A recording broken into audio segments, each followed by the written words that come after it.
이 시간 우리 하나님의 말씀은 마가복음 1장입니다. 1절 말씀부터 8절 말씀까지 제가 봉독을 해드리도록 하겠습니다. 마가복음 1장 1절서부터 8절 말씀까지가 되겠습니다. 하나님의 아들 예수 그리스도의 복음의 시작이라.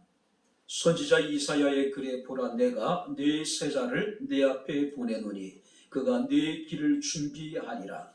광야에 외치는 자의 소리가 있어 이르되 너희는 주의 길을 준비하라. 그의 오실 길을 곧게 하라. 기록된 것과 같이 세례 요한이 광야에 이르러 죄사함을 받게 하는 회개의 세례를 전파하니 온 유대 지방과 예루살렘 사람이 다 나아가 자기 죄를 자복하고 요단강에서 그에게 세례를 받더라. 요한은 낙타 털옷을 입고 허리에 가죽띠를 띠고 메뚜기와 석청을 먹더라. 그가 전파하여 이르되 나보다 능력 많은 신이가 내 뒤에 오시나니 나는 굽혀 그의 신발끈을 풀기도 감당하지 못하겠노라. 나는 너희에게 물로 세례를 베풀었거니와 그는 너희에게 성령으로 세례를 베푸시리라. 아멘. 자비롭고 은혜로우신 아버지 하나님, 하나님의 은혜와 사랑을 진심으로 감사를 드립니다. 오늘도 저희들에게 거룩한 주의 날을 허락하여 주시고 코로나와 오미크론 또 아버지 하나님 이 시간 궂은 날씨 가운데 우리가 주께 나와 마음을 모으고 뜻을 모으고 정성을 모아 주를 예배하며 이 시간 주의 말씀을 청종할 수 있는 은총을 주심을 감사를 드립니다. 말씀이 선포될 때에 우리에게 은혜가 되게 하시고 우리에게 큰 위로가 되게 하옵소서. 예수님 이름으로 기도합나이다. 아멘. 할렐루야. 우리 옆에 있는 분들과 잠시 인사를 나누겠습니다. 하나님이 우리와 함께 하십니다. 인사하겠습니다. 하나님이 우리와 함께 하십니다. 할렐루야. 아멘. 야곱이 형의 낯을 피하여 외삼촌 라반의 집으로 도망을 갔죠. 그때 이 야곱이 베델이라고 하는 곳에서 돌베개를 하고 잠을 자죠. 그리고 이제 꿈에 하나님을 만나게 되죠. 그가 이제 꿈에서 깨어서 돌베개 하던 그 돌을 쌓고 방으로 쌓고 하나님 앞에 자신의 마음의 소원을 드리게 되죠. 그때 야곱이 했던 이야기가 있습니다. 가연 여호와께서 여기 계신 것을 내가 알지 못했다. 우리가 어떤 상황 속에 처해 있더라도 우리가 어디에 있든지 주께서 우리 가운데 함께 하심을 믿으시길 주 이름으로 축원합니다. 그가 오늘도 우리 가운데 함께 하십니다. 할렐루야. 오늘 저는 여러분들에게 한 사람을 소개하고자 합니다. 우리가 본문을 살펴보았듯이 바로 세례 요한이라고 하는 인물입니다. 유다 역사를 보게 되면 말라기 이후에 이스라엘은 400년 동안 선지자가 없었습니다. 하나님의 계시의 말씀도 그들에게 나타나지 않았습니다. 영적으로 암흑기였어요.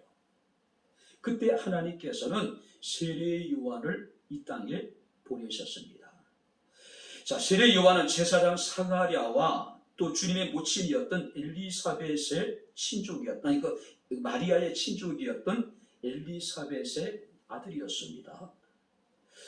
하나님의 기억이라고 하는 사가랴와 하나님의 언약이라고 하는 엘리사벳 사이에서 하나님의 사랑받는 자 요한이 태어나게 된 겁니다. 사가랴 제사장의 아들로서 대를 이어서 제사장의 신분을 이제 계승하게 될 그런 인물이었습니다. 어쩌면 이 세례 요한은요, 부모의 특별한 보살핌과 유다 사람들의 특별한 기대 속에서 아마 그는 제사장으로서의 어떤 인생 수업을 해 나갔을 거예요. 자, 그럼에도 불구하고 그는 사람들의 존경을 받으며 안정된 생활을 할 수 있는 제사장의 삶을 포기하게 됩니다. 오히려 광야에 나가게 되죠. 그는 제사장의 아름다운 거룩한 옷이 아니라 약대 털옷을 입었다고 성경에 기록하고 있고 가죽띠를 띄었다고 성경 말씀을 하고 있습니다. 자, 제사장에게 주어지는 아름다운 분깃이 아니라 그는 광야에서 나는 메뚜기와 석청으로 자신의 양식을 삼았다라고 이야기를 하고 있습니다. 세월이 흘렀습니다. 이제 어쩌면 세례 요한도 세상을 잊고 살아가실 거예요. 또 많은 기대를 가졌던 세상 사람들도 이제는 광야 생활하고 있는 세례 요한을 서서히 자신의 기억 속에서 지워져 가고 있을 때입니다. 그때 하나님께서는 바로 구약의 선지자들처럼 세례 요한에게 극적으로 나타나셔서 그에게 주의 말씀을 주시는 모습을 우리가 보게 됩니다. 자, 그는 말라기를 통해서 예언된 선지자였습니다. 뿐만 아니라 선지자보다 더 나은 선지자라고 이야기를 하고 있습니다. 또 이스라엘 백성들이 그렇게 기다렸던 바로 엘리야였습니다. 그래서 주님께서 말씀하시기를 내가 너희에게 말하노니 여자가 낳은 자 중에 요한보다 큰 자가 없다라고 이 세례 요한을 인정하셨던 것을 우리가 보게 됩니다. 그런데 세례 요한은 다시 한번 이런 수많은 사람들의 기대를 저버리게 되죠. 오늘 하나님의 기대를 따르기 위해서 이 세례 요한은 사람들의 갈망을 포기해버려요. 보장된 바로 종교 엘리트로서의 어떤 삶을 포기하고 불확실한 미래에 자기 자신을 내던져버린 겁니다. 자, 밀물처럼 몰려와서 그에게 환호했던 수많은 사람들은 쓸물처럼 그를 떠나버리게 됩니다. 특별히 이 세례 요한은 자기 자신을 형체가 없는 비인격적인 존재로서의 소리라고 지금 표현하고 있는 모습을 우리가 보게 됩니다. 그는 광야에 외치는 소리로서 오직 참된 말씀이신 예수 그리스도만을 증거했던 것을 우리가 보게 됩니다. 우리는 2021년 우리는 성탄을 기다리는 사람들입니다. 뿐만 아니라 우리는 다시 오실 예수 그리스도를 사모하는 사람들이에요. 성탄을 기다리고 다시 오실 예수 그리스도의 재림을 사모하는 우리들은 2000년 전에 광야에서 외쳐졌던 세례 요한을 통해서 선포되어졌던 그 말씀을 통해서 우리가 어떤 자세로 성탄을 기다려야 될 것인가, 우리가 그리스도의 재림을 어떤 모습으로 우리가 기다려야 될 것인가, 우리가 함께 말씀을 살피면서 함께 은혜를 나누도록 하겠습니다. 자, 먼저 우리가 한번 2절 3절 말씀을 같이 읽겠습니다. 선지자 이사야의 글에 보라 내가 내 사자를 내 앞에 보내노니 그가 내 길을 준비하리라. 광야에 외치는 자의 소리가 있어 이르되 너희는 주의 길을 준비하라. 그 오실 길을 곱게 하라. 자, 세례 요한은 광야에서 외치는 자의 소리로 자기를 증거합니다. 근데 그 소리가 우리에게 주는 것은 뭡니까? 그 소리의 핵심은 뭡니까? 성경 말씀을 보게 되면은 너희는 주의 길을 준비하라고 하는 겁니다. 자, 여기서 주의 길을 준비하라고 하는 것은 주께서 오실 때가 가까웠다라고 하는 것을 의미하고 있는 거예요. 특별히 여기서 준비하라고 하는 의미는 뭐냐면은 서양에서는 어떤 기린을 융숭하게 대접할 때에 레드 카펫을 깔았다라고 그들은 표현을 해요. 여러분, 우리가 국제 영화제를 보게 되면은 그 영화제가 시작되기 전에 많은 그 영화 배우들이 어떻습니까? 레드 카펫을 밟고 지나가잖아요. 바로 여기서 레드 카펫을 깔았다는 이야기는 정말로 최선을 다해서 우리가 당신을 환영합니다라고 하는 그런 의미죠. 예전에 서양에서는 왕이 어떤 곳을 방문하게 되면은 먼저 선발대가 왕에 앞서서 왕이 방문할 곳을 찾게 됩니다. 그리고 빨간 붉은 카페를 깔아가지고 왕도를 만들어줘요. 그럼 왕은 그곳을 지나가게 되는 겁니다. 뿐만 아니라 이 선발대들은 왕의 길을 먼저 살핍니다. 그래서 왕의 마차가 잘 지나갈 수 있도록, 편안한 가운데 지나갈 수 있도록 어떤 이제 그 고르지 못한 길이 있다면은 그것들을 이제 고르게 하는 작업을 해요. 제가 딱 1년 동안 그 율곡리라고 하는 곳에서 이제 일반 그 군 생활을 했습니다. 그리고 난 다음에 이제 군종 전도사로 임명을 받고 나머지 이제 한 2년 가까운 시간을 전도사로 이제 활동을 했습니다.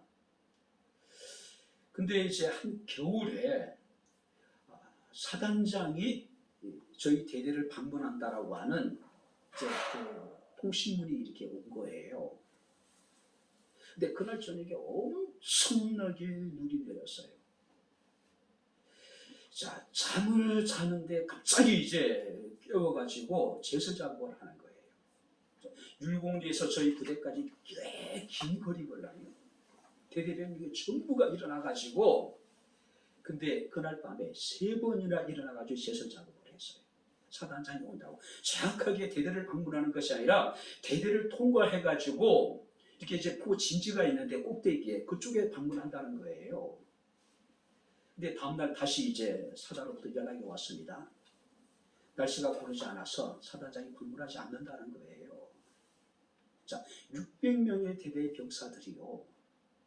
하룻밤에 3번이나 일어나가지고 제설 작업을 했어요. 다음날 거기다가 또 근무를 써야 될 거 아니에요. 밤에 불침번을 쓰거나 아니면 외곽 경계를 써야 될 거 아니에요. 그러니까 4번 정도 일어난 병사들이 대부분이에요.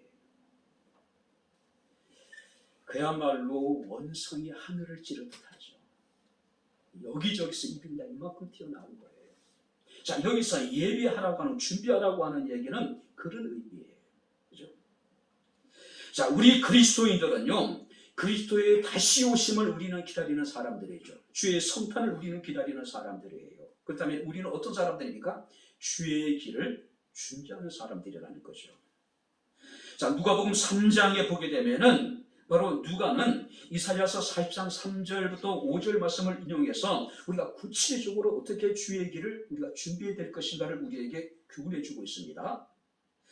우리가 누가복음 3장 5절 말씀을 보니까 이렇게 읽고 왔습니다. 너희는 주의 길을 준비하라. 그가 오실 길을 곧게 하라. 모든 골짜기가 메워지며 모든 산과 작은 산이 낮아지고 굽은 것이 곧아지게 될 것이고 험한 길이 평탄하게 될 것이다. 자, 여기 보시기 바랍니다.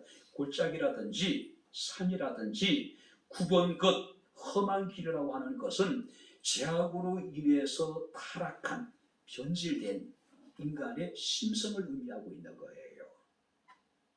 특히 성경 말씀을 보게 되면은 모든 골짜기가 메우신다고 이야기합니다. 이 메우신다는 의미는 어떤 의미냐면은 빈틈없이 가득 차 오르다.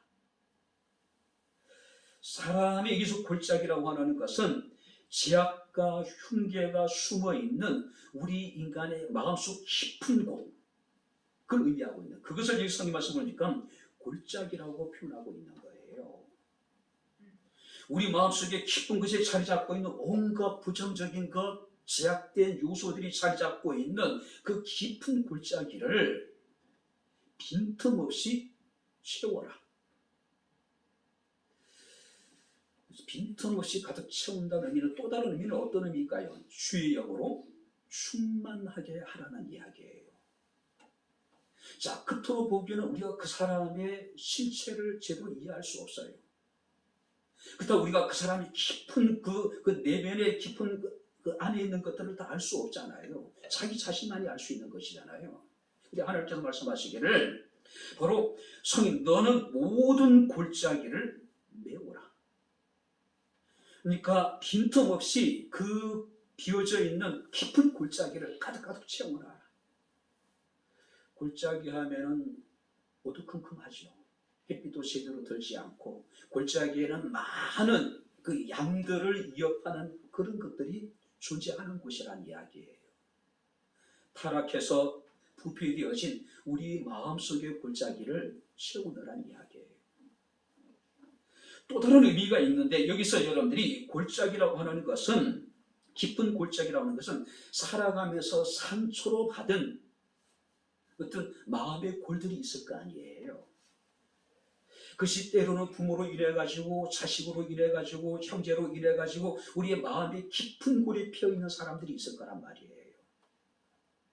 직장 상사로 인해가지고, 직장 동료로 인해가지고, 동업자들로 인해가지고 우리가 마음의 깊은 상처의 골을 우리가 피어있는 사람들이 많이 있을 거란 말이에요.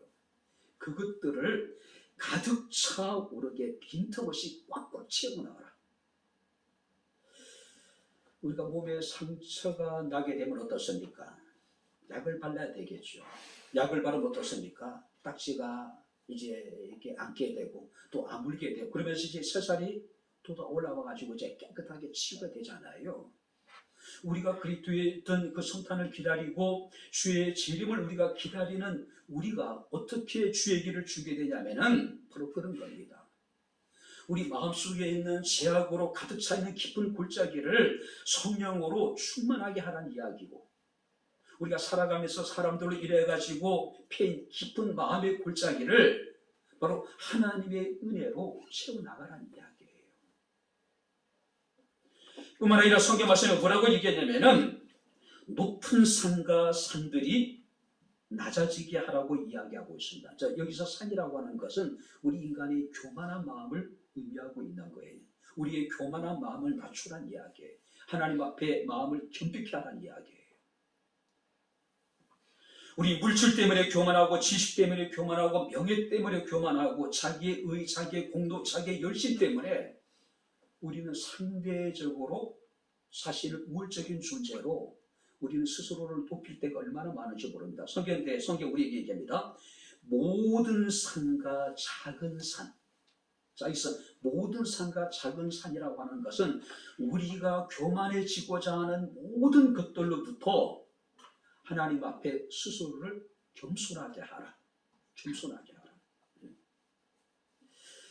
베들레헴에 가게 되면은 예수 탄생 교회가 있다 그래요. 자, 이 예수 탄생 교회는 아주 돌로 아주 굉장히 견고하게 지어진 교회라고 이야기를 합니다.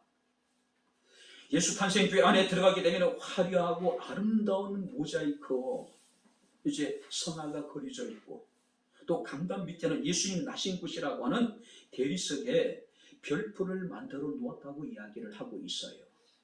그런데 이 예수 탄생 교회의 특징이 뭐냐면은 들어가는 문이 하나밖에 없다는 거예요. 그리고 그 문은 대단히 낮다는 겁니다. 너무 낮아서 사람들이 엎드리지 않으면은 그 예배당으로 들어갈 수가 없다고 하는 거예요. 자, 문이 하나라고 하는 것은 오직 예수 그리스도를 통해서만이 우리가 구원을 받는다는 의미가 될 것이고, 문이 낮아서 우리가 엎드리지 않으면 들어갈 수 없다고 하는 것은 겸손한 자만이 바로 주의 나라에 또 주님을 만날 수 있다는 것을 의미하고 있다는 이야기예요. 야고보서 4장 6절 말씀을 보게 되면 하나님이 교만한 자를 물리치시고 겸손한 자들에게 은혜를 베푸신다라고 말씀을 하고 있습니다. 베드로전서 5장 5절 말씀을 보게 되면 하나님은 교만한 자를 대적하시되 겸손한 자들에게는 은혜를 주신다라고 말씀을 하고 있습니다. 우리는 주의 오심을 준비하는 자들입니다. 주의 재림을 우리는 기다리는 사람들이에요. 어떻게 해요? 교만한 마음을 버리고 우리가 겸손한 마음으로 주의 오심과 주의 재림을 기다려야 된다는 이야기죠. 뿐만 아니라 성경 말씀에 뭐라고 이야기하냐면은 오늘 한번 그러니까 굽은 것을 고다지게 하고, 뿐만 아니라 험한 길을 평탄하게 하고. 자, 여기서 굽은 길, 또 험한 길이라고 하는 것은 삐뚤어지고 거칠어진 우리의 마음을 고든 마음으로, 평평한 마음으로 고치라. 자, 여기서 고다하신다라고 하는 이야기는요, 곱게 뻗은 또 평평한, 평탄한 길을 의미하고 있는 거예요. 자, 사람들의 마음이 굽어지게 되면은 어떻습니까? 늘 비판적이에요. 그런 사람들을 보게 되면은 편견과 오해로 똘똘 뭉쳐 있습니다. 현실을 제대로 직시하지 못하는 거예요. 사람들을 있는 그대로 봐주지 못하는 거예요. 늘 부정적일 수밖에 없는 겁니다. 심리학자들에 의하면 사람들에게는 출생상처라는 것이 존재한대요. 자, 어머니 뱃속에서부터 사람들은 상처를 받고 나온다는 거예요. 그래서 사람들은 태어나면서 누구나 출생의 눈물을 흘리게 된다고 이야기를 하고 있어요. 근데 문제는 그 상처가 낫기 전에 우리는 또 다른 상처를 또 받게 되는 겁니다. 그리고 또 다른 상처를 받게 되는 거예요. 그러다 보니까 우리는 어떻습니까? 상처를 받은 만큼 우리는 쉽게 다른 사람들에게 상처를 주게 되는 거예요.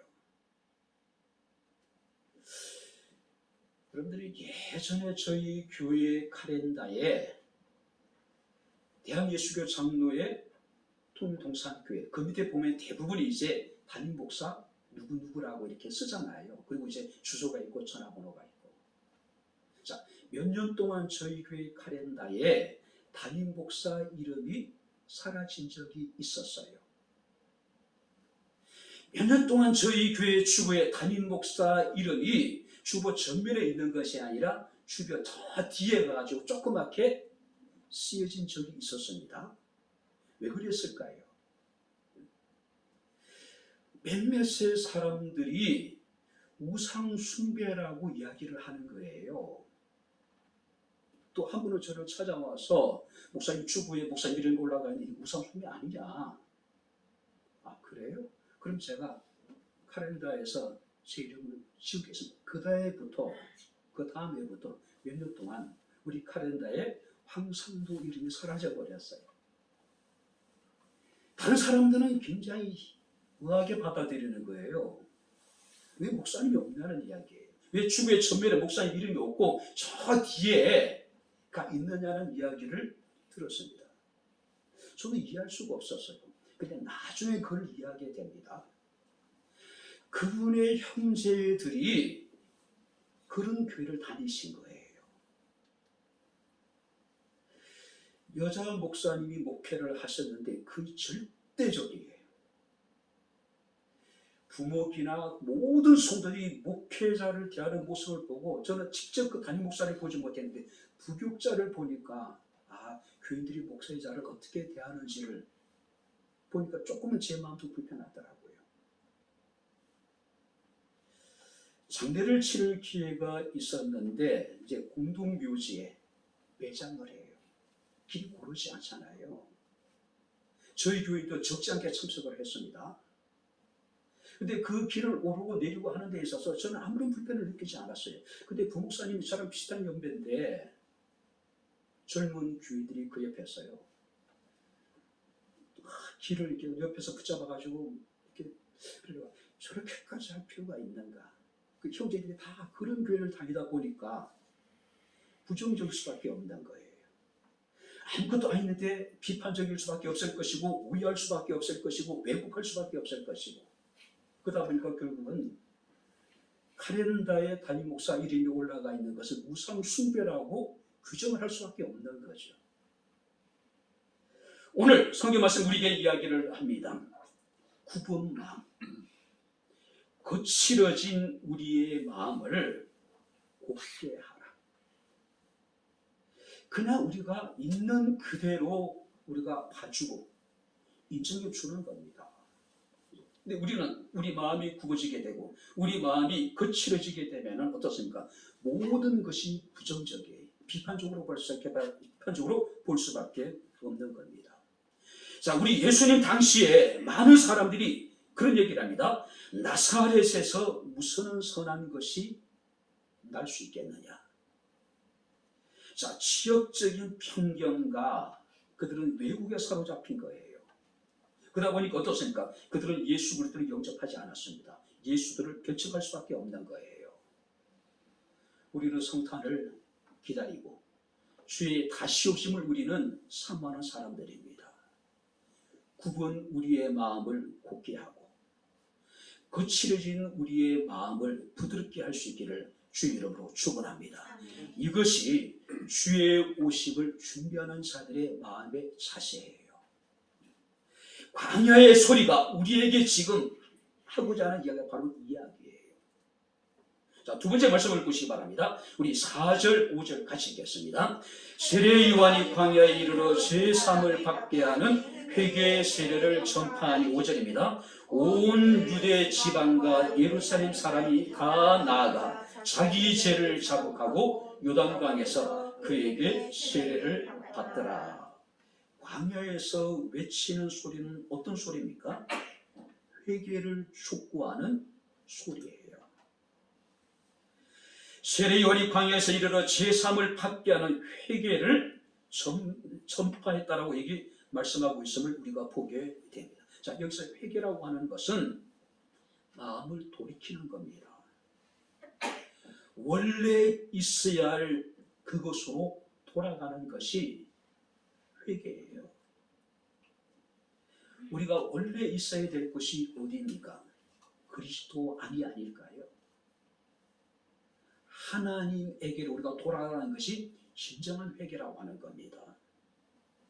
그리고 여기서 회개라고 하는 것은 감정적으로 우리가 후회하는 정도가 아니라 완전한 삶의 변화를 의미하고 있는 거예요. 혹자는 그런 이야기합니다.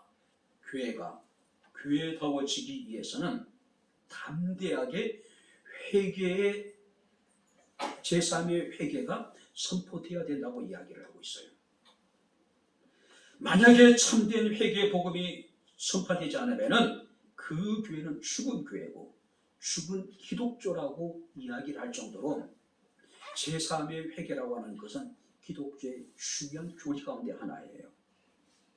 자, 근데 문제는 뭡니까? 디모데후서 4장 말씀을 보게 되면은 때가 이르리니 사람이 바른 교훈을 받지 아니하며 기가 가려워서 자기의 사욕을 따를 스승을 많이 두고 또 그 길을 진리에서 돌이켜 허탄한 이야기를 따르게 될 것이라고 이야기합니다. 쉽게 이야기하면은 사람들은 교회에 나와서 주께서 우리에게 말씀하시는 주염성의 귀를 기울이기보다는 자신이 듣고 싶은 이야기만 듣는다는 얘기예요. 또 교회는 하나님이 그들에게 선포하는 말씀을 바로 선포하는 것이 아니라 성도들이 듣고 싶은 이야기만 또 전파하는 거예요. 사람들은 듣고 싶은 이야기만 듣고 교회는 듣고 싶은 이야기만 해주는 거예요. 본해프는 이것을요, 싸구려 복음이라고 얘기해요. 싸구려 은혜라고 이야기해요. 싸구려 믿음이라고 이야기해요. 가치 없는 거예요. 가치 없는 거예요. 세례 요한이 죽음을 불사하면서 외쳤던 복음이 뭡니까? 제3의 회개의 복음이었어요. 예수께서 공생애를 시작하시면서 처음 선포하시던 메시지도 뭡니까? 회개하고 복음을 믿으라고 하는 겁니다. 누가복음 3장 말씀을 보게 되면 수많은 사람들이 세례를 받기 위해서 세례 요한에게 나옵니다. 그때 세례 요한이 그들을 향해서 이런 이야기합니다. 독사의 자식들아, 누가 너희에게 일러 장차올 진노를 피하라 하더냐. 그러므로 회개에 합당한 열매를 맺으라고 이야기합니다. 뿐만 아니라 이미 도끼가 나무 뿌리에 놓였으니 좋은 열매를 맺지 않은 나무마다 찍혀 불에 던져지게 될 것이라고 경고합니다. 한번 따라해 보시기 바랍니다. 회개에 합당한 열매를 맺어라.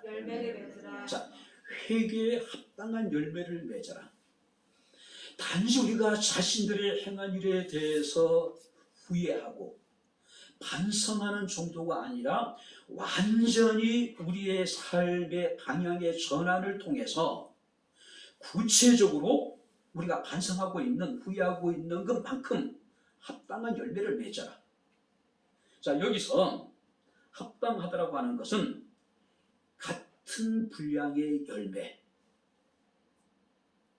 자신의 죄에 대해서 우리가 후회하고 있는 것만큼, 자신의 죄에 대해서 우리가 정말로 하나님 앞에 통렬한 심정으로 우리가 회개하고 있는 것만큼 그 분량의 열매가 우리의 삶을 통해서 나타나야 된다는 이야기예요. 우리가 아무리 하나님 앞에 엎드려서 눈물을 흘리면서 하나님 앞에 회개하고 자신의 지난날에 대해서 우리가 후회하고 반성을 한다 하더라도 우리가 회개하고 우리가 후회하고 반성하는 그 분량의 만큼의 합당한 열매가 우리의 삶을 통해서 나타나야 된다는 이야기예요. 이것은 뭘 말합니까? 완전한 삶의 변화예요.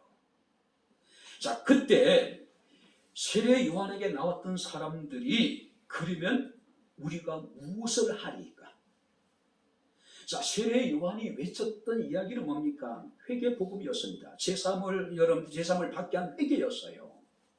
자, 그런데 세례 요한은 그들에게 회개 합당한 열매를 맺으라고 했습니다. 그러자 사람들이 이러기를 그러면은 우리가 무엇을 해야지 회개에 합당한 열매를 맺을 수 있습니까? 라고 물었어요. 그때 세례 요한이 이런 얘기를 합니다. 무리에게 이르기를 옷 2벌 있는 자는 없는 자들에게 나누어 주고 먹을 것이 있는 자도 그리하라고 이야기를 해요. 그리고 세리들에게는 너희는 부과된 것 외에는 거두지 말아라. 세리는 그 세무 공무원들이죠. 많은 세금을 부과시키고 국가에다가 바치고 나머지는 자신이 착복하는 세리들이 엄청 많았다는 이야기예요.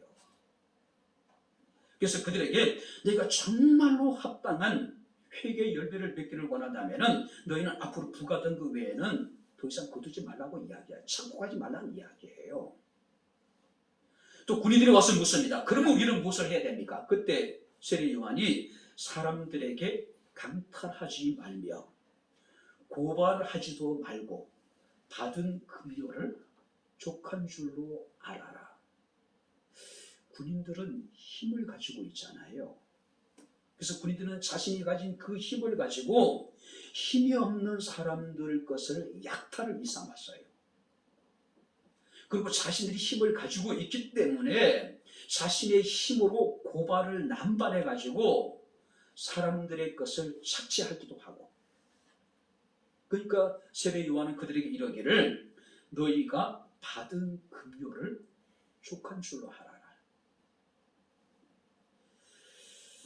단순히 우리가 마음으로 느끼고 후회하는 것이 아니라 그 느끼고 후회하는 그 회개가 눈으로 볼 수 있는 행위로 열매로 나타나게 하라. 그러니까 쉽게 이야기하면은 예수 믿기 전과 예수 믿고 난 이후의 내 삶이 완전히 달라져야 된다는 이야기예요. 그냥 내가 성경을 끼고 교회를 가는 것으로 우리가 만족하는 것이 아니라 실제적인 삶의 변화가 우리의 삶을 통해서 나타나야 된다는, 그 사람들에게 보여져야 된다는 이야기예요. 저 사람이 교회 다니 10년이 됐는데 20년이 됐는데 교회 직분이 집사더라, 안수 집사더라, 장로더라. 근데 그 가까운 사람들은 그가 얼마만큼 변화된지 알 수 있을 거 아니에요. 야, 저 사람 10년이 교회 다녔는데, 교회 다니 10년이 됐는데, 저 사람은 집사인데, 저 사람은 장로인데, 달라진 게 하나도 없는데? 뭘 말합니까? 근본적으로 그는 예수를 믿는다 했지만 회개 열매가 그의 삶을 통해서 사람들에게 드러나지 않았다는 것을 의미하고 있는 거예요. 광야에서 외쳐지는 소리가 우리에게 지금 들려주고 있습니다. 회개하라고 이야기하고 있어요. 회개에 합당한 열매를 맺으라고 우리에게 말씀하고 있음을 우리가 봅니다. 혹자는 그런 얘기를 합니다. 예수 믿는 사람들도 예수 믿지 않는 사람들과 똑같이 죄를 지어요. 근데 차이가 뭔지 아십니까? 단지 그리스도인들은 아주 세련되게 죄를 지을 뿐이에요. 같은 죄를 짓습니다. 그런데 교회에 다니는 사람들은 그 같은 죄를 짓더라도 세련되게 짓는다는 거예요. 성경을 우리에게 이야기합니다. 요엘서 2장 12절에 여호와의 말씀에 너희는 이제라도 내게로 돌아오라. 한번 따라해 보시기 바랍니다. 너희는 이제라도 내게로 돌아오라. 할렐루야. 아멘. 이제라도 내게로 돌아오래요. 호시아서 6장 1절 말씀을 보게 되면은 오라 우리가 여호와께로 돌아가자라고 이야기를 합니다. 여호와께서 우리를 찢으셨으나 우리를 도로나게 하실 것이요 여호와께서 우리를 치셨으나 우리를 싸매어 주실 것이다. 하나님 우리의 상처를 싸매어 주실 것이고 우리를 낫게 하실 것이고 우리를 살게 하실 것이고 하나님께서 우리에게 당신의 풍성한 은혜를 우리에게 베풀어 주실 것이라는 이야기예요. 여호와께로 돌아가자. 회개하라. 회개에 합당한 열매를 맺는 사람들에게. 마지막으로 세 번째 7절 말씀을 보도록 하겠습니다. 다 같이 읽겠습니다. 그가 전파하여 이르되 나보다 능력 많으신 이가 내 뒤에 오시나니 나는 굽혀 그의 신발끈을 풀기도 감당하지 못하겠노라. 세 번째 광야에서 외쳐지는 소리는 어떤 소리입니까? 오직 주님만을 높이라는 거예요. 오직 주님만. 자, 세례 요한은 자기 자신을 뭐라고 표현하고 있습니까? 주님 앞에 허리 굽혀서 그의 신발끈을 풀기도 나는 감당할 수 없는 존재입니다. 요한복음 3장 3절 말씀을 보니까 더 감동적인 이야기를 합니다. 그는 흥하여야 하겠고 나는 쇠하여야 하리라. 오직 그분만이 흥하고 나는 쇠하여져야 된다는 이야기예요. 근데 누가복음 3장에 보게 되면은 당시 세례 요한의 인기는 가히 폭발적입니다. 어느 정도였냐면은 사람들이 세례 요한이 말라기에 기록되어져 있는 그 엘리야를 뛰어넘어서 그가 혹시 그 메시아가 아닐까? 사람들이 그 정도 여겼단 말이에요. 그죠? 백성이 바라고 기다림으로 모든 사람들이 요한을 그리스도 신과 신중에 생각할 정도로. 그런데 세례 요한은 결코 주님의 자리를 그는 탐하지 않았어요. 나는 허리를 굽혀서 그의 신발끈을 풀기도 감당하지 못하는 존재입니다. 그분만이 흥해야 되고 나는 쇠하여야 할 존재라고 지금 이야기하고 있는 거예요.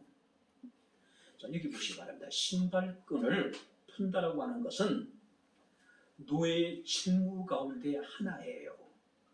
자, 카리스라고는 주석에 보게 되면 이렇게 이야기하고 있습니다. 종은 주인의 신발을 푸는 일은 당연한 거예요. 당연한 거예요. 그런데 신발끈을 푸는 종은 종들 가운데서도 가장 비천한 종의 인물하고 이야기를 하고 있어요. 그래서 이 이스라엘 사람들은 자신의 그 동족 가운데 종이 있을 수 있잖아요.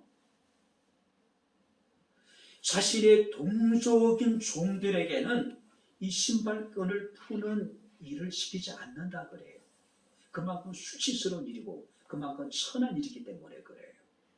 그래서 주인의 신발끈을 푸는 사람들은 그 이방인들의 어떤 종들 이런 사람들에게만 시켰다는 이야기예요. 근데 지금 세례 요한은 자기 자신은 허리를 굽혀서 주님의 신발끈을 풀기도 감당할 수 없는 존재라고 이야기를 하고 있는 거예요. 무슨 의미일까요? 자기 자신을 많은 종들보다도 더 비천한 종으로 고백하면서 주님을 지금 높이고 있는 거예요. 자신의 분수를 안다라고 하는 것은 굉장히 중요한 일이죠. 불행하게도 많은 사람들은 자신의 위치를 망각해버려요. 그러다 보니까 가정에 여러 가지 어떤 혼란이 올 수도 있을 것이고 또 우리가 사회도 마찬가지죠. 교회도 마찬가지죠. 하나님은 질서의 하나님이십니다. 할렐루야. 자신의 위치에서, 자신의 자리에서 자신에게 맡겨진 일들을 감당해야 될 사람들이에요. 바로 여기서 세례 요한이라고 하는 이분은 자신이 어디에 있어야 될지를 정확하게 알고 있는 거예요. 자신이 누구인가를 정확하게 알고 있는 거죠. 세계 2차 대전 후에 네덜란드에 코리텐 붐이라고 하는 여인이 있었습니다. 자, 많은 유대인들을 나치로부터 보호하고 그로 인해 가지고 나치 수용소에 수용이 되어서 말할 수 없는 고통을 겪었던 그 여인입니다. 언니와 더불어서 전쟁이 끝나고 난 다음에 이 코리텐붐 여사는요, 유럽과 전 세계를 돌면서 그리스도의 복음을 전하게 됩니다. 수용소에서 베풀어졌던 하나님의 은혜를 많은 사람들이 증거해요. 많은 사람들이 코리텐붐 여사의 간증을 듣고 감동을 받아요. 그가 가는 교회마다, 그가 가는 도시마다 그야말로 사람들이 인산인해를 이루게 됩니다. 그런데 코리텐붐 여사는 여러 가지 어떤 상황에 대해서 전혀 반응을 보이지 않아요. 사람들이 자신에게 환호를 보내고 자신에게 어떤 그 갈채를 보내도 그는 전혀 감동을 하지 않는 겁니다. 어떤 반응을 보이지 않는 거예요. 그때 이제 한 기자가 물었습니다. 코리 여사님, 기쁘지 않으세요? 그때 코리텐붐 여사 유명한 이야기합니다. 나귀가 착각하면 쓰겠습니까? 무슨 얘기냐면 예수께서 나귀를 타시고 예루살렘 성으로 들어가시잖아요. 많은 사람들이 겉옷을 깔아서 주의 길을 이렇게 이제 이렇게 앞서 행한 주의 그 겉옷을 깔고 어떤 사람은 나뭇가지를 꺾어서 그 길에 깔아주잖아요. 그리고 사람들이 종려나무 가지를 흔들면서 다윗의 자손으로 오시느니 하면서 예수님을 환영하잖아요. 환호하잖아요. 그런데 많은 사람들이 그 환호하는 이유는 뭡니까? 주님을 환영하는 것이고 주님에 대한 환호잖아요. 근데 교만한 나귀가 그 환호를 자신을 향한 것으로 착각하면 쓰겠냐 이거예요. 코리텐붐 여사가 이야기하고 있는 건 바로 그겁니다. 자신은 낙이 지나지 않는다. 모든 환호와 찬사와 영광은 우리 주님만이 받으셔야 된다는 이야기예요. 그래서 그가 이야기하기를 나귀가 착각하면은 쓰겠습니까? 라고 이야기를 하고 있는 거예요. 일평생 그는 단 한 번도 하나님이 행하신 일을 간증하면서 자신이 사람들에게 칭찬과 영광을 기대하지 않았다는 이야기예요.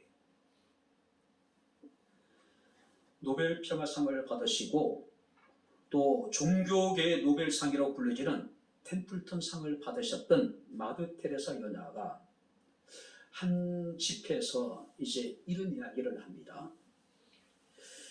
어느 날 나는 하숙에 처박혀 있는 한 남자를 건져냈습니다. 시궁창 냄새가 진동을 하고 온 몸에 벌레가 물들었습니다. 나는 내 동료들과 더불어서 그 사람을 씻기는데 3시간이 걸렸습니다. 그는 내 품에서 죽어가며 마지막으로 이런 말을 남겼습니다. 나는 평생 거리에서 짐승처럼 살았습니다. 그런데 이토록 사랑받으면서 관심 속에 천사처럼 죽어가는군요. 그는 내 품에서 그렇게 죽어갔습니다. 많은 사람들이 테레사의 여러 가지 어떤 행적에 대해서 감동을 받잖아요. 그때 한 사람이 테레사 수녀에게 이런 질문을 했습니다. 어떻게 그렇게 훌륭한 삶을 살아갈 수 있습니까? 시궁창에서 한 남자를 건져내서 냄새가 진동하고 몸에 여기저기에 벌레가 우글거리고 그를 씻기는 데만 3시간이 걸리고 그를 품에 안겨서 그를 천사처럼 죽게 했던, 천사처럼 아름다운 죽음을 맞이하게 했던 그런 일들, 어떻게 그렇게 훌륭한 일을 할 수 있습니까? 그때 테레사 선녀가 이런 이야기를 합니다. 저는 하나님의 손에 들려진 몽땅 연필입니다. 몽땅 연필. 지금은 아이들이 샤프도 있고 지금은 필기도구가 정말로 좋잖아요. 저희 때만 하더라도 몽땅 연필 필통에 가지 않는 친구들이 거의 없을 정도예요. 그죠? 연필을 다 쓰고 손에 도저히 쥐기 힘들었을 때 볼펜을 어떻습니까? 몽땅 연필 끼워가지고 그 연필이 다 닳도록 그렇게 쓰잖아요. 그죠? 자, 테레사 수녀는 자기 자신을 하나님의 손에 들려진 몽땅 연필이라고 이야기를 합니다. 아름다운 글이 쓰여지고 아름다운 그림이 그려진다 하더라도 주님의 영광을 받으셔야 한다는 이야기예요. 자신의 주님의 손에 들리진 몽땅 연필에 지나지 않는다는 이야기예요. 우리는 낙입니다.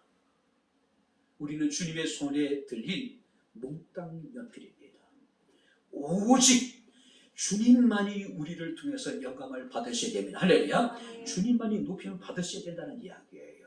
그래서 사도 바울은 고린도 교회 성도를 향해서 그러즉 너희가 먹든지 마시든지 무엇을 하든지 다 하나님의 영광을 위하여 하라고 말씀하고 있습니다. 이제 말씀을 마치도록 하겠습니다. 우리는 지금 영적으로 광야와 같은 척박한 세상을 살아가고 있습니다. 평화의 왕으로 오신 우리 주 예수 그리스도를 기다리는 사람들이고 주의 다시 오심을 우리는 기다리는 사람들입니다. 우리는 광야에서 외쳐졌던 그 세례 요한의 어떤 말씀을 우리가 다시 한번 우리가 깊이 생각해야 될 시간이 아닌가 생각이 됩니다.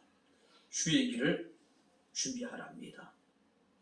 회개하고 회개에 합당한 열매를 맺으라고 이야기하고 있습니다. 오직 그만을 흥하게 하고 그만을 높이고 오직 그에게만 영광을 돌리라고 우리에게 말씀하고 있음을 우리가 보게 됩니다. 바랍니다. 광야에서 외쳐졌던 이 세례 요한의 그 소리는 오늘도 우리 시대에 우리에게 들려지고 있습니다. 깨어서 주의 오심을 준비하고 주의 길을 준비하고 회개에 합당한 열매를 맺고 오직 하나님께 영광을 돌릴 수 있는 저와 여러분들의 삶, 그래서 기쁨으로 성탄을 맞이하고 주의 재림을 맞이할 수 있는 저와 여러분들의 삶이 될 수 있기를 주님 이름으로 축원합니다. 기도하겠습니다. 하나님 아버지, 하나님의 은혜와 사랑을 진심으로 감사를 드립니다. 오늘도 주께서 저희들을 사랑하여 주시고 우리가 주의 말씀을 통해서 성탄을 기다리며 주의 재림을 사모하는 자의 자세가 어떠해야 될지가를 우리에게 깨달아 알게 하심을 감사를 드립니다. 아버지 하나님, 주의 길을 준비하는 자들이 되게 하시고 회개에 합당한 열매를 맺는 삶을 살아가게 하시고 오직 그만 흥하게 하며 그에게만은 영광을 돌리는 저희들의 삶이 되게 하옵소서. 2021년 성탄은 어느 해에도 우리에게 복되고 아름다운 성탄이 되게 하옵소서. 예수님 이름으로 기도함나이다. 아멘. 이제는 우리 주 예수 그리스도의 은혜와 하나님의 크신 사랑과 성령님의 교통 교진의 제 충만 역사 인도하심이 성탄을 기다리며 주의 다시 오심을 기다리며 주의 길을 준비하고 회개에 합당한 열매를 맺어 오직 하나님의 영광만을 드러내기를 원하는 주의 사랑하는 모든 성도들 머리머리 위에 저들의 가정과 직장과 사업장과 이 교회와 이 나라 이 민족 위에 지금부터 영원토록 함께 있을지어다. 아멘.